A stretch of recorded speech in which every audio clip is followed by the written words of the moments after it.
understanding at your core what drives you and finding out what you need to have around you to be successful, but also understanding how you make decisions, also understanding what you base your decisions on that's not based on anything externally, but internally.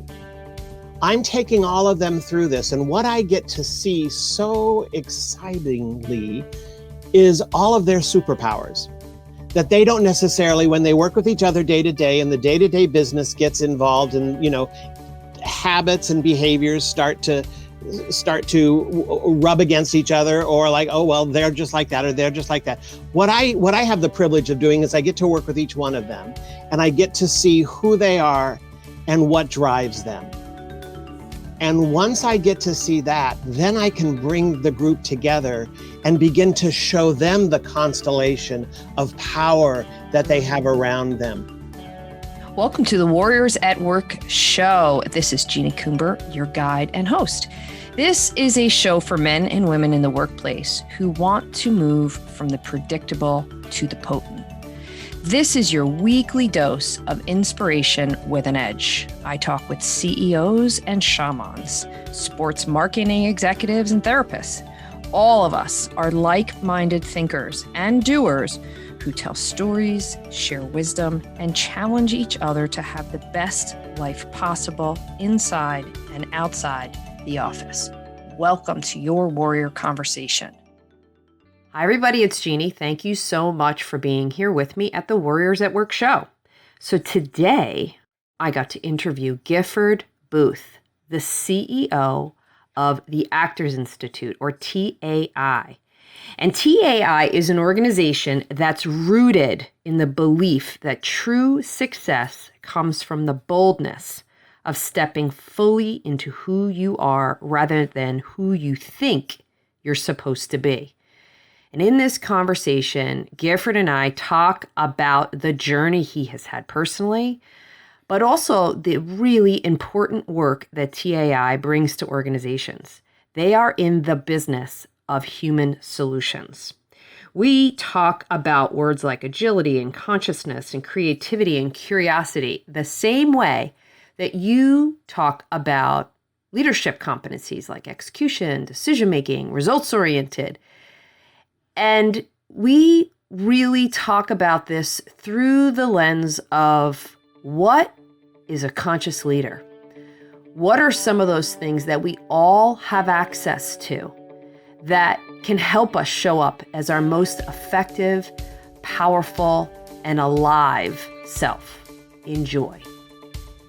Okay, Gifford, I'm so excited to have this conversation with you. Thank you so much for being here with me. Jeanie, thank you for having me. It's a pleasure.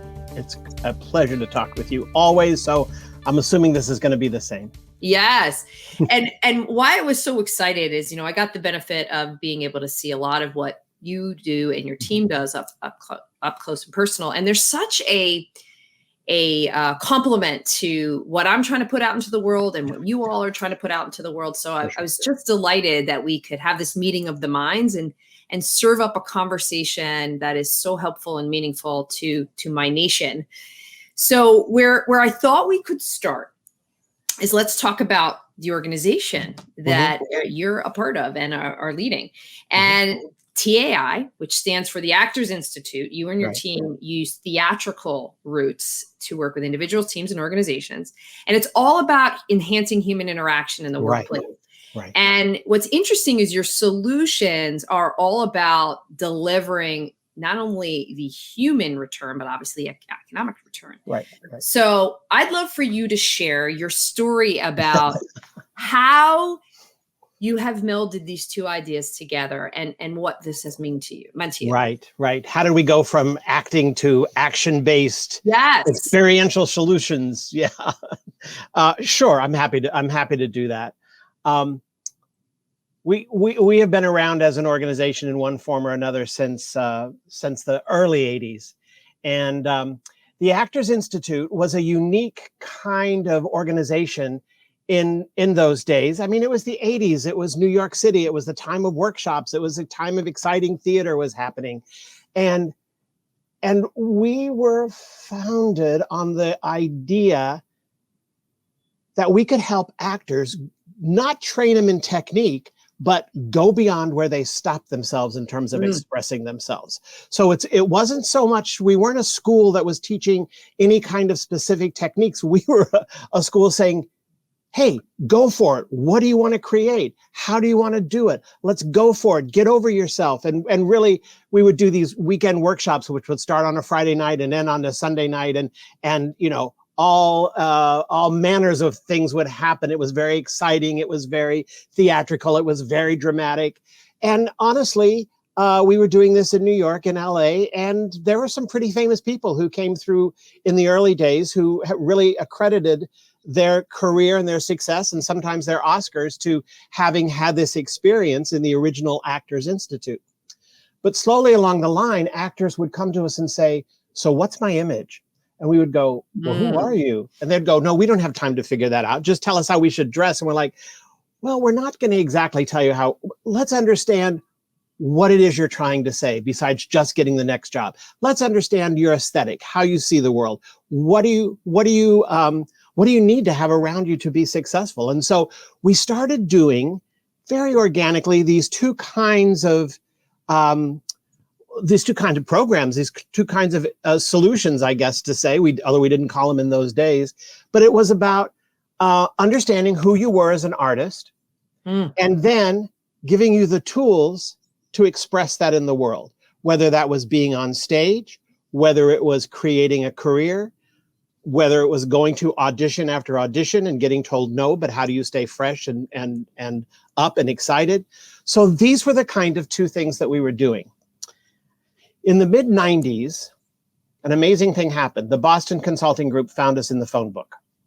And they were looking, we were the first letter under Actors Institute, and they were looking for acting training for their most senior partners. Makes sense. Now, improvisation. Well, right. They wanted to turn these people into world-class speakers. Yeah. And you know what? In all through the years with the Actors Institute, of course, our main focus was on actors, but we were also working. Every now and then a salesperson would come in, or a marketing person, because they wanted more emotional intelligence.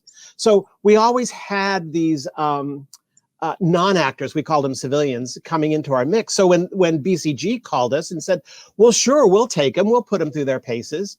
And that's what we did. We did that for a year. We took 11 men and 1 woman, and we did exactly what we would do with an actor. We said, you are global spokespeople. In your position, you see widely. Who are you in this? What do you have to say?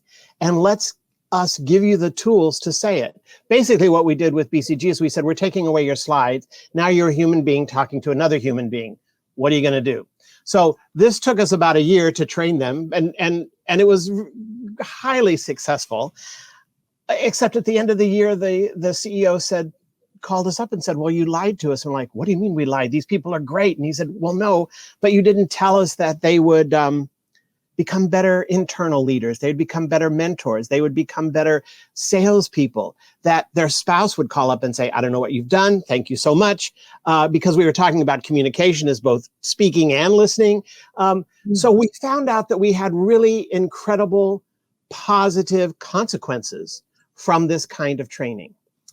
So that was chapter 1, we say, was the Actors Institute. Chapter 2 was like our adventure with Boston Consulting Group and heading into the corporate world.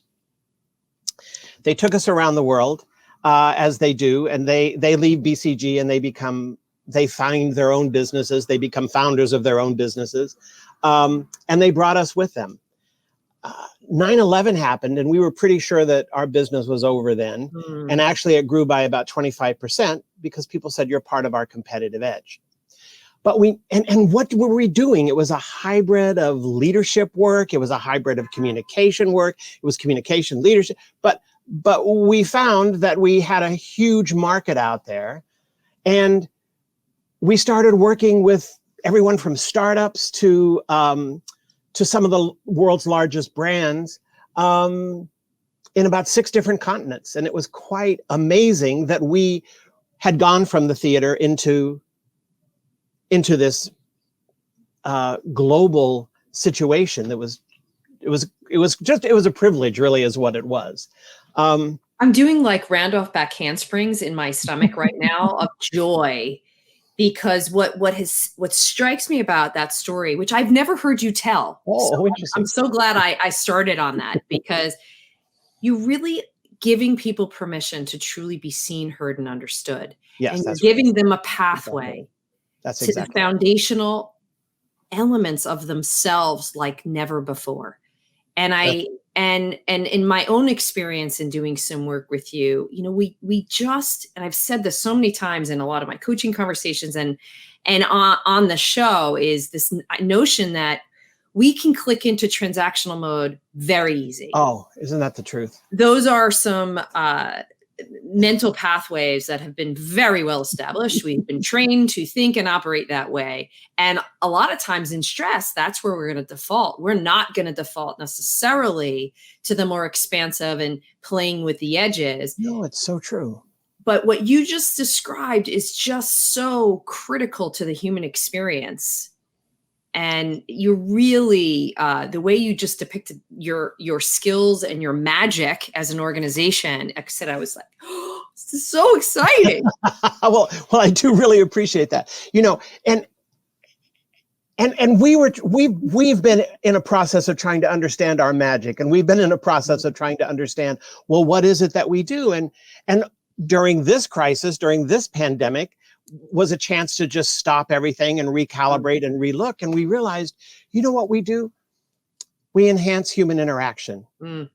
We enhance human interaction. We give people action-based, experiential solutions where they get to try things out, where they get to, yes, first of all, have a relationship with themselves, understand who they are, have a relationship with another, have relationships with others, and get to experiment and try things out. And that's part of the theatrical practice, is that it is practice, practice, practice. It is continually go out there, experience something, discover for yourself what it is, then try something else. And so it's this iterative process that's really profound and important, and gets it in the muscle memory, the subconscious memory. Yes. Right. Once you know, you can't unknow it. That's right. That's for sure.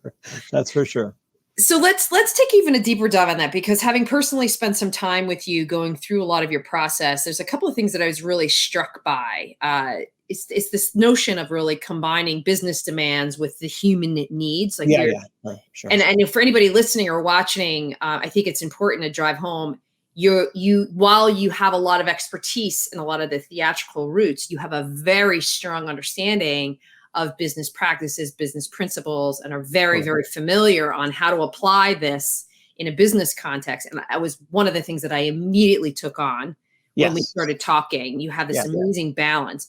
But some of the things that I was really struck by that I'd love for you to expand upon, some of these questions, this was my favorite one and probably one of the hardest. What do you need to play at 100%?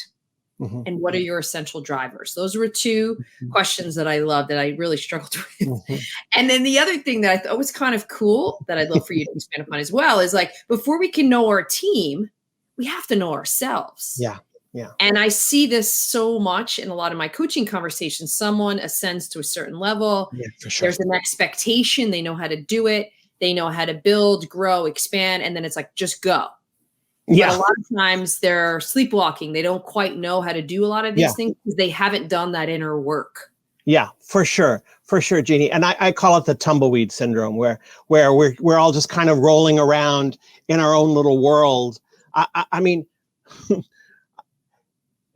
yesterday I was at Dunkin' Donuts, right? And I was getting an iced coffee, and I walked into Dunkin' Donuts, and there were 6 people in front of me, and I'm like, oh, great, But so I get on my cell phone and I'm looking at it, and all of a sudden there's 3 people in front of me.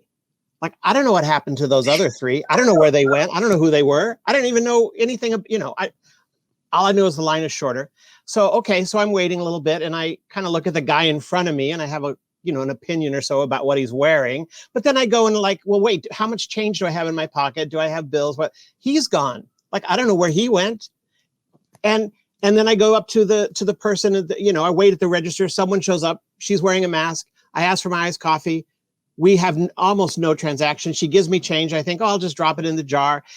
But I haven't contributed. We haven't interacted. We don't know anything about it. So there's this whole idea that we travel with blinders on.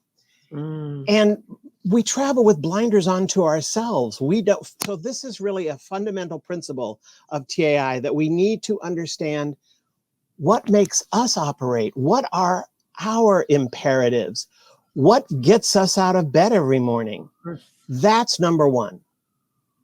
Number two is, then yes, what do I actually need from the people around me, from the work that I do, from my surroundings? What do I need from them in order to make me feel good?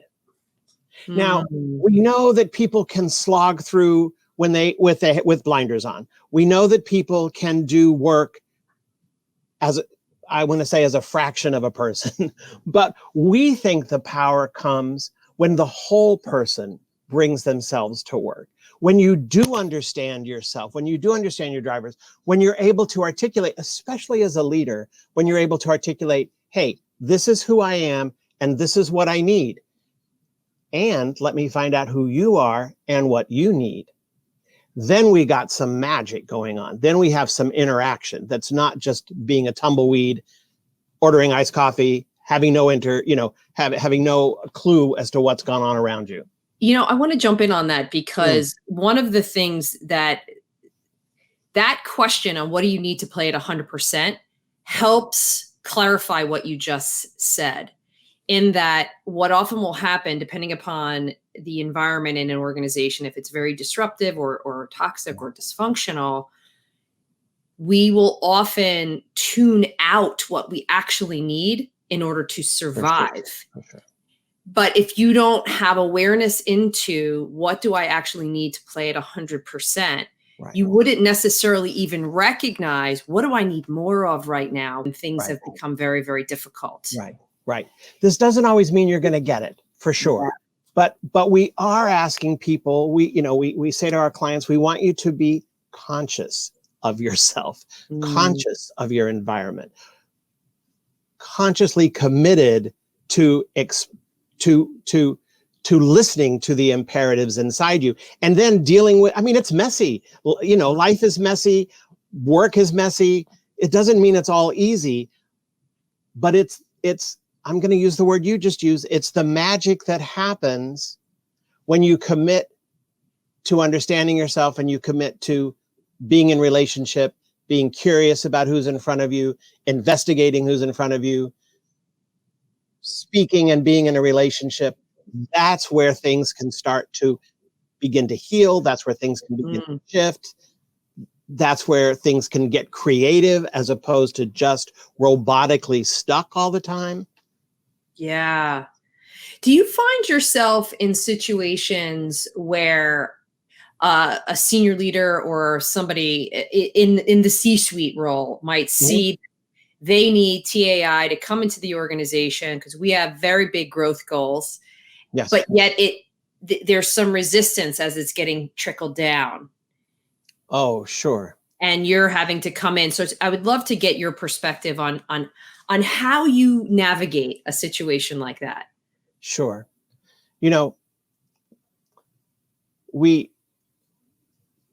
I think especially post-pandemic, we work with startups and we work with, as I said, global firms.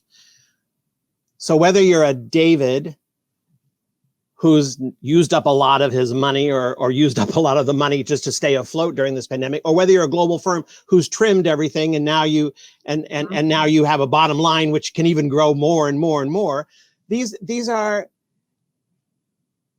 what we would call, corporate demands. And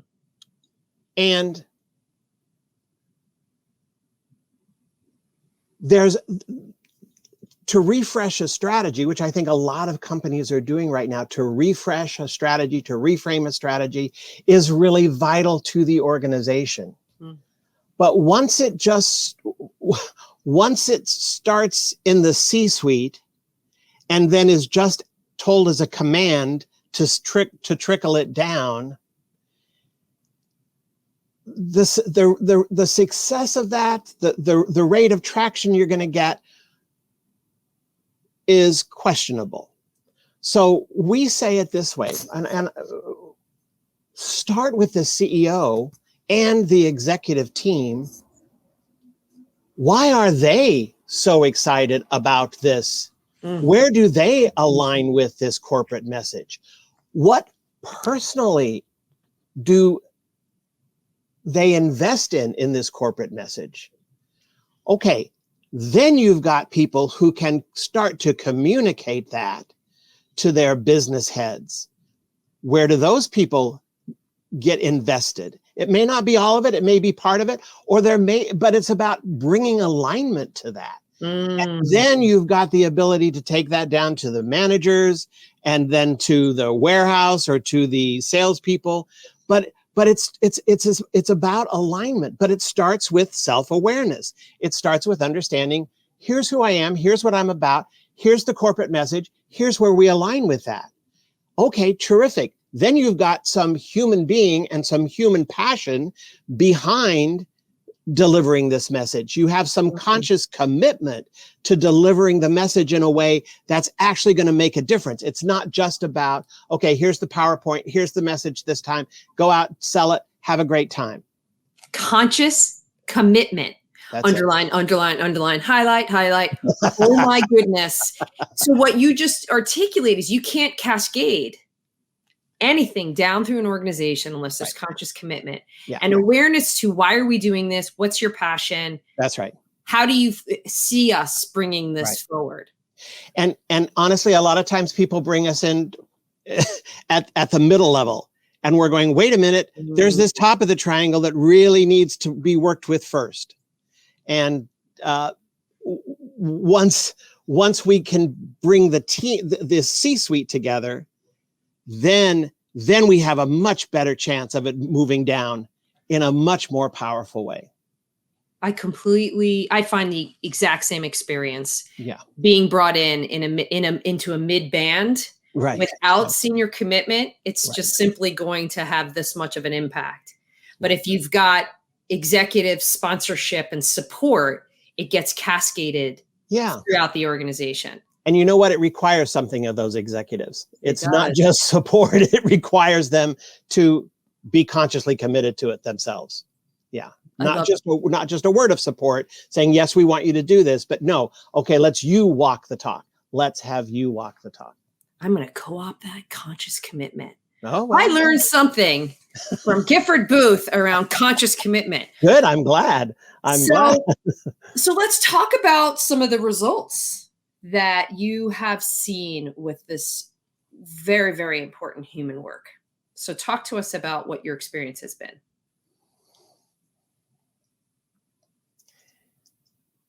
I'm thinking specifically right now of a family business that I'm working with. And this is in the financial industry, and this is a European company. And I'm thinking about how they are the family group, which is the executive committee, is committed to going through this process with me. So I'm taking all 7 of them through this work that we call listening in, which really is understanding at your core what drives you and finding out what you need to have around you to be successful, but also understanding how you make decisions, also understanding what you base your decisions on that's not based on anything externally, but internally. I'm taking all of them through this, and what I get to see so excitingly is all of their superpowers that they don't necessarily, when they work with each other day to day and the day-to-day business gets involved and, habits and behaviors start to rub against each other, or like, oh, well, they're just like that, or they're just like that. What I have the privilege of doing is I get to work with each one of them and I get to see who they are and what drives them.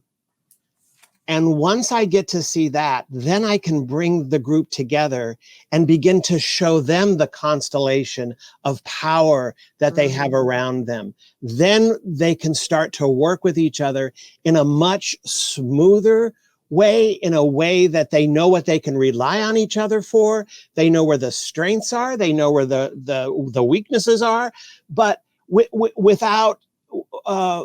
it becomes an ensemble, going back to the theater word, it becomes an ensemble that creates an environment where collaboration, innovation is all fueled by excellent communication and excellent curiosity and looking at the other person and understanding the other person and seeing the other person. This is very exciting. This kind of work is really cool. And your passion and conviction around it is really palpable. How you talk about it. True.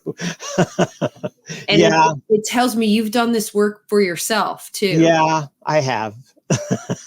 Yeah. You know, this came from the Actors Institute. I mean, my very brief little story is that I was a wannabe actor, but I would suffer from stage fright. When I got in the lights, I would all of a sudden go, I don't know what I'm supposed to do. I don't know what. And so I sort of developed my own style of theater where I could play, and I was told early on in the Actors Institute that I have a very unique vision of theater. I have a very unique vision of the world. And I thought, really? I think I'm just weird, but this is good to hear that I have a unique vision. I like that idea. And it was from this kind of work and unfolding of the honest truth that was in me, what I like to call your imperatives, understanding your imperatives. When I was understanding my imperatives, then that's what made me want to do it for everybody I knew. Then let's just go and do this. Let's just go and have everyone experience this. So we have something in common that we've never talked about. I had a horrific fear of public speaking earlier in my career. It was debilitating. Yes. And here I am, you know, doing this very sort of public facing kind of thing. And it doesn't mean I don't get nervous. I've just made a relationship with my anxiety and my fears around it in a way that I don't associate it as negative anymore. Mm-hmm. Right. And it's just so interesting. So here you were, somebody with stage fright, and look what you're putting out into the world. Sure. And I too had a terrible, terrible fear. But one of the things that it made me do and has brought out in me is this: I have this compassion and understanding and appreciation of the human experience. Like, I don't know if I would have had if I didn't confront my fear and be honest about my relationship with that fear. That's right. That's right. So interesting. So I want to talk about some other words. You talk about words like agility and creativity and curiosity, and you really move people to other places around these words. So can you share more about that? Yeah, sure. And this has to do with this idea of doing action-based experiential solutions. Let me take that apart and tell you what I mean by that, because this does come from our theatrical roots. So when an actor is trained, it's a little different than getting your MBA. You're not supposed to get the right answers. You're just supposed to have an experience, and then you're supposed to explore for yourself. And then you're supposed to be able to put together the dots. So putting yourself as an actor in an experience and then connecting the dots, that's the acting training. Also embedded in the acting training is going out and trying something and failing at it. Okay, what did you learn? Good. Now go out and try this again. What did you learn? This is what we do. We put people in these little learning laboratories. That's a metaphor, you know, and it could be a one-on-one intervention, or it could be a group workshop or a group program. But always what we're doing, it's never a PowerPoint. We're never just ticking off the boxes. We're never just giving you a good idea. We may give you a good idea and then say, okay, right here in the spot, try that out. So we may say, let's find a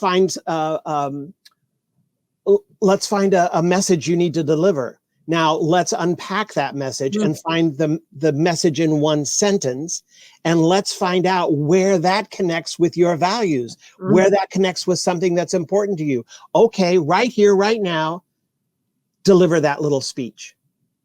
Okay, so then people are actually in the middle delivering something. And then we say, okay, hold back. Now look, what if you added some of your own personal experience here? So it's never just sitting down and giving people advice. It's actually putting them in an experience. I'm going to repeat myself, having them, experience something, have some self-awareness, self-discovery, go out and try it. Let's come back. Let's have some more self-awareness, go out and try it, so that it's a constant iteration.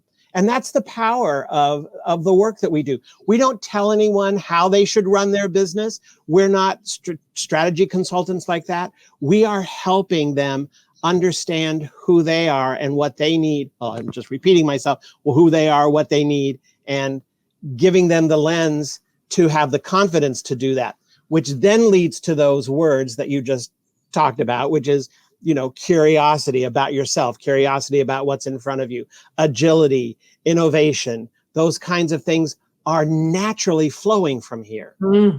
It's difficult work. It's vulnerable work, but it's very powerful when it begins to take hold in your subconscious memory and your muscle memory. It's very powerful. Any work that has transformation tied to it, full stop, is hard. And it isn't for everybody. Yes. And if you choose to go down this path, it can have extraordinary results where you feel so alive, so attuned, and so aligned with this notion of possibility and expansion. And I'm saying that again from my own personal experience. Having, I live in this world of transformation for the last 16 years. I didn't expect to be shifted the way that I was until we started having those conversations, because I thought, what is he going to ask me that I haven't asked myself or asked another leader in all the years I've been doing this? And I was so struck by, wow, there really is a lot more here. And the more connected I am to my choices and why I do what I do, that has a trickle effect. It brings it right into other conversations. Like I think about the rest of my day, Gifford, some of the things that you've surfaced just in this conversation, I could see me asking a different question as a result, or tuning into something in myself as a result of some of the things that you've shared here. Right. I love that. Thank you, Jeanie. It's completely rewarding to hear that. But it's this idea of being consciously committed to it. Yeah. And the CEO I'm working with, the organization brought us in because there was dysfunction that was happening in the middle. And we quickly said, okay, we're gonna start at the top. And it would be so much, he felt earlier, it'd be so much easier just to say, okay, here, let's reorganize something and let's move some people out, let's move some people in. But the dysfunction isn't going to go away with that robotic behavior and that robotic tumbleweed. That's mixing two metaphors, but with that tumbleweed behavior where you just aren't interacting. But when you are consciously committed to saying, okay, let me try something out. It's not that it's going to be easy, just as you said, or it's not that it's not going to be messy. It is going to be messy. But if you stay committed to that, then you have a chance to shift things. And that's what I've seen time and again, this ability to shift things almost imperceptibly. You look back and go, oh my, this is how it was. And now it's this way. But it's not a quick hit, right? Well, and your partner's in the journey. It's not like you're lobbing something at somebody. Hey, go out and try it. You're a witness, a guide, that's right. A Sherpa, a mirror, and a bit of a Sherpa. Yeah, hey, this is potentially what the mountain's going to look like, but you stay with And you can do it. You can do it. Well, let's look out into the future now. Oh, okay. Think about this really important work you're bringing to the world around human interactions. Right. What does the future look like, and how is TAI going to play in? Yeah. I have a couple answers to that, because one is the immediate future. There's a lot of recalibration that's happening, as we all know, in this post-pandemic world. And as I said, corporations have these demands, which are not bad. Corporations have demands. They have needs. They have to get things done. But more and more people are realizing that they have needs too, that they have human needs. They have needs as employees. You read all the articles about people like quitting or saying, I don't want to go into the office, or I don't want to work this way, or whatever, or I do need to be in the office. I do need this human touch. I do need human interaction. So on the one hand is the corporate needs. On the other hand is the employee needs, or the corporate demands and the employee needs. And we feel we can help play a part in that. We feel that we can help with curiosity, with understanding your purpose, with understanding what gives you meaning, how your meaning fits with the corporate meaning. We think there's, that's how we can play in this immediate future with this immediate need. I'm thinking about you personally, Gifford Booth. Yes. Because what I always like to ask people who come on to the show and are having conversations with me, I would love for you to share something in your own journey, something that you're working on. Oh, okay. Well, I'm going to say it this way. I'm walking my talk when if I'm not doing in my organization what I'm telling others they need to do in their organizations, I have no right to say it. I have no right to say it. So I'll go back to March 2020, April 2020, when 70% of our work dried up. We were at the beginning of a pandemic. We had no idea what we were doing. I've been doing this 35 years. I could have closed up and no one would have blamed me. And that's what I thought I was going to do. I thought, well, good run, done, But the hardest part was I couldn't quite listen to myself. I was so full of, wait, where's our business going? Wait, we're used to doing in-person workshops. Wait, what is this pandemic going to bring to us? So I got a couple of advisors who helped me hear from myself again. And you know what? I'm not done. I am not done. As a matter of fact, I'm starting chapter 3 of this business, which is all about human interaction, which is all about and I think there's a huge role that we can play in helping businesses walk the talk, in helping, for heaven's sakes, Gen Z is now 32% of the population.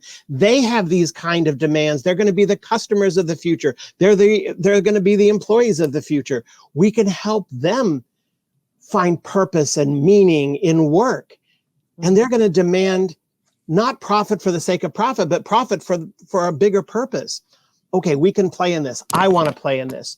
So I feel like I'm working almost harder than I have in years, understanding the distribution trying to find different distribution channels for my business, seeing all the arenas that we can play, from the nonprofit world to the profit world, from the startup world to the global firms.